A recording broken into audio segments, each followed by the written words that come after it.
एक गांव में ज़ारा नाम की एक प्यारी मुर्गी रहती थी। वो अपने 3 बच्चों के साथ खुशी खुशी रहती थी। एक दिन ज़ारा ने अपने बच्चों को बुलाया। आज हम अपनी बहन सारा के घर घूमने जाएंगे। ज़ारा अपने बच्चों के साथ खुशी खुशी बहन के घर जाने के लिए निकल पड़ी। आओ बहन, तुम्हारा बहुत इंतजार था।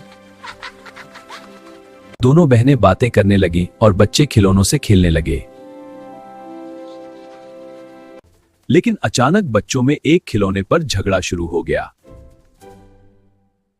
एक बच्चा बोला, ये मेरा खिलौना है। दूसरा बोला, नहीं ये मेरा है। नहीं ये मेरा। अब दोनों बहनें परेशान हो गईं कि बच्चों को कैसे समझाएं। क्या दोनों बहनें बच्चों में सुलह करवा पाएंगी? अगर आप जानना चाहते हैं कि आगे क्या हुआ तो हमारे चैनल को जरूर सब्सक्राइब करें।